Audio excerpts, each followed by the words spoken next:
Yo,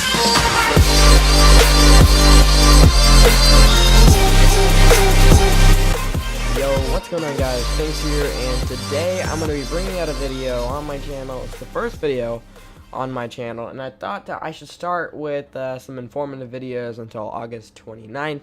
As many of you know, Wildcard unfortunately pushed back the release date from August 9th to August 29th, 20 days back.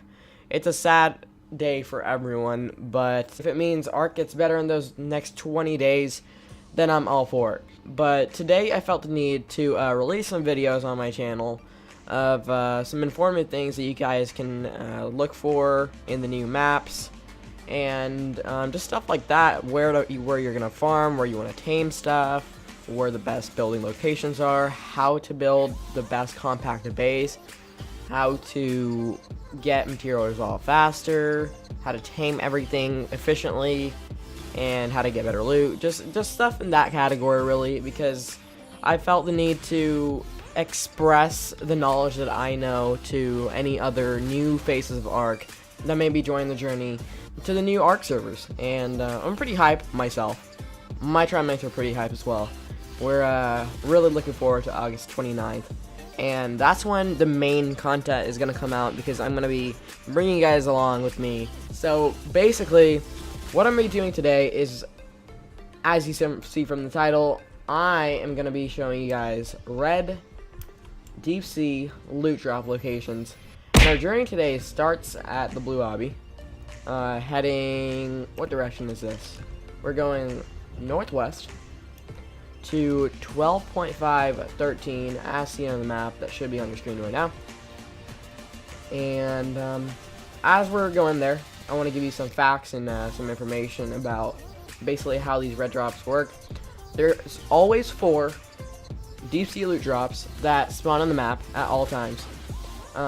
They have a cooldown of 40 minutes each, so in another 40 minutes you should be able to go to all the locations again and possibly get another set of deep sea loot drops, which is actually amazing in my opinion, but we'll get onto that in the future. But basically, I'm on a Griffin, and I'm going directly to the coordinates that I can provide to you guys again. And looks like we're going to 13 on the west side, so almost there on the 13 for longitude, and then this way. Okay, so we're going southwest, so let's get there. As you can see, there's no loot drop here, which is kind of sad, but I mean, we still have another 18 locations to go through, so out of those 18, there's going to be 4 loot drops at every single one. So I was thinking this can come later in the game, but basically, you're going to want to do this. You want to get foundation, a bed, and tech transmitter. You're going to want to put a metal foundation. I'm going to put it like up here. Put a bed down. Okay. And then I'm gonna get a tech transmitter and put that down as well. And as you can see now, we have a tech transmitter down. So basically, how it works is you spawn on bed, you get your deep sea loot drop, and you just transmit it into the Ark. Basically, the easiest way to do it. Alrighty guys, so we are here at the second location now, about there, where maybe like 0.4 off, but basically you just want to be looking for those red drops. Obviously during the daytime it is a little bit harder to see them.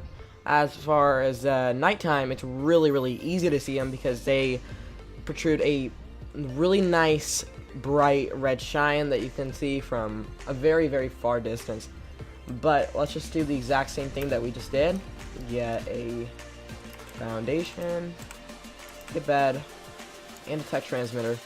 Now, obviously, the tech transmitter is pretty expensive. It's obviously going to be pretty expensive, but if you can do it, it's all worth it. And as a matter of fact, you actually don't even need the tech transmitter. You can just make a 1x1 right here with the door, put a bed inside, put a storage box, and you can just keep teleporting to each and every drop location, and if the red drop is not there, then you use the bed to travel to the next location, and so on and so forth until you get all those red drops. You just pop them in a chest, and then when you are just hanging around, you can just go ahead, go to the drop location, pick up the stuff in the storage boxes, and it's pretty simple.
Alrighty guys, so actually it was the next drop location that actually we found one, and as you can see, this is how it looks. Basically like a tiny little obelisk kind of formation kind of thing. It's pretty small, and it is called a loot crate. So before we do this, we gotta kill that Titan boa, because he's ruining my video. Oh, there's an alpha death worm right there. That's very cool. Looks like he's coming for us. Is he? Can't tell. I don't know. Well, let's do this quick before he gets us. So, foundation, bed, transmitter, and you're done. And let's see what we get. So as you can see, we have 2 ascendant pieces in here. One of them is a BP, and then one of them is already crafted. So as you see, we can get crafted things, and we can get BPs for ascendant things that you can craft. This is a 128 armor saddle. That is ridiculously amazing.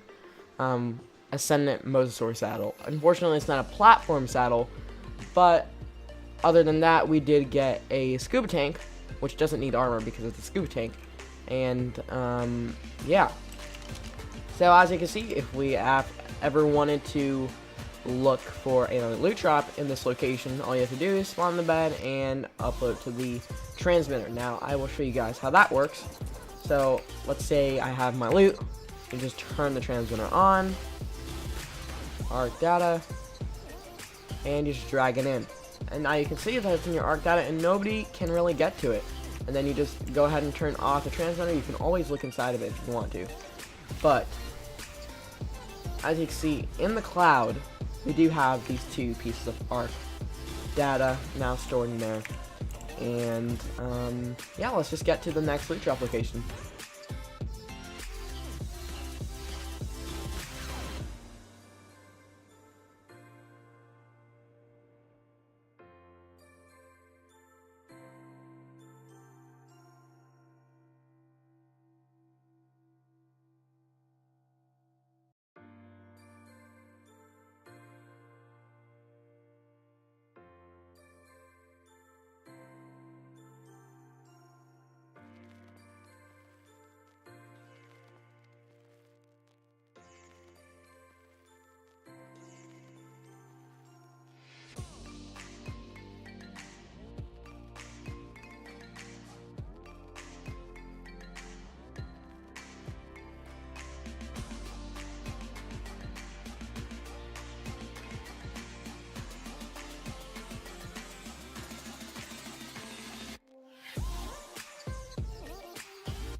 Alrighty guys, so we are at our next loot drop location. Oh, and it looks like, yep, there is one here. Okay, so let's see what we get in this loot drop. See, look at that. We got a Mastercraft compound bow with 222 damage. And then we got an Ascendant Sword BP, which is really, really good.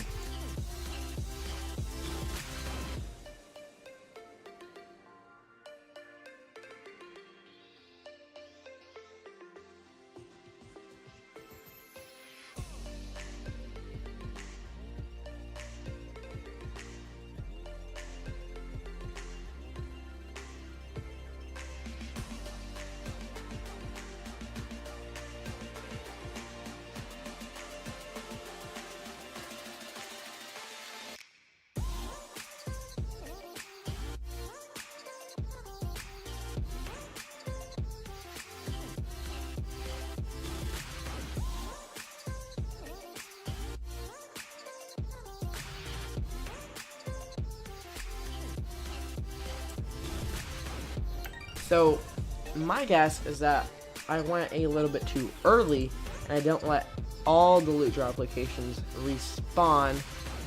Most of the time, this shouldn't happen, but there's those times where it does happen, fortunately. And our last and final location takes us right into the middle of that little riverbed area, and, yeah, I mean, it does take a long process. This does take about 20 minutes to get all the way around the map, even with the fastest flyer that we have, which is the Griffin at this point. Obviously, I'm not the most skilled flyer with the Griffin, as seen, but, I mean, I think I'm decent. I'm not horrible. If I actually got, like, height and stuff, I probably could have gotten there a lot faster. And, yeah, I would recommend that you guys go around when the daylight is starting to fade out, because it is a lot easier to see the actual drops because of the red. I might have even missed a couple if I didn't see them, but let's just look around. Oh, looks like we found one. Okay, so 3 out of 4, not bad. I mean, it might have spawned at the other locations while we were looking at the locations all the way east.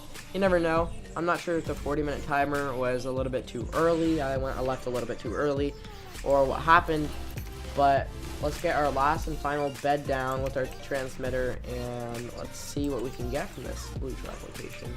So put a transmitter down, let's see what we get.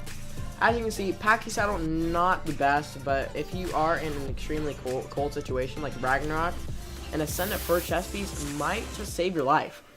So I recommend to all those new faces of Ark who are starting out on the Scorched Earth servers, who may want to get wyverns or anything that they want here, go ahead, and if you have the time while you're like maybe raising your wyvern, and you might have those 3 hours that you might need to wait to imprint on, you could go ahead and every 40 minutes go farm these red drop locations, and you could get some really nice stuff. Obviously the stuff varies, because I just got a fur chest piece in the Scorched servers, which makes no sense, which means it does vary for everything really.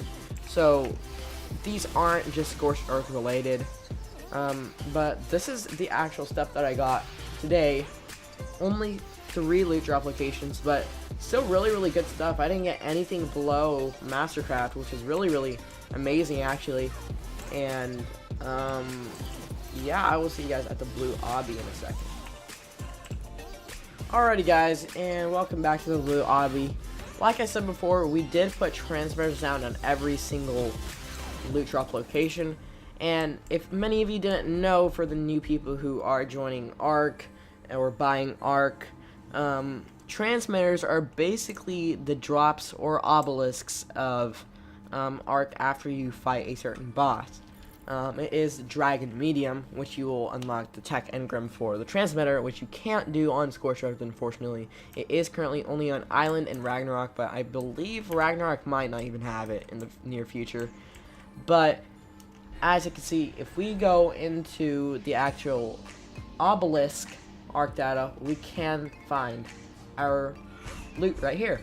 It's actually really nice, and it stays safe in there for 24 hours on official servers. Obviously, I'm on a single player world, that's why it doesn't show a timer, but if it did, then you have 24 hours to keep it in there. If you don't take it out in 24 hours, then it would expire and you would lose all your stuff. It is sort of dangerous, but I mean, if you guys are looking after your stuff, it is pretty easy to get it out of there. And yeah, I hope you guys really enjoyed this video. If you did, slap that like button, it really helps me out. Hit that subscribe button as well, because we are slowly growing, and hopefully we'll reach maybe a couple hundred subscribers in the near future. And until then, I will see you guys in my next video. Peace out and stay positive.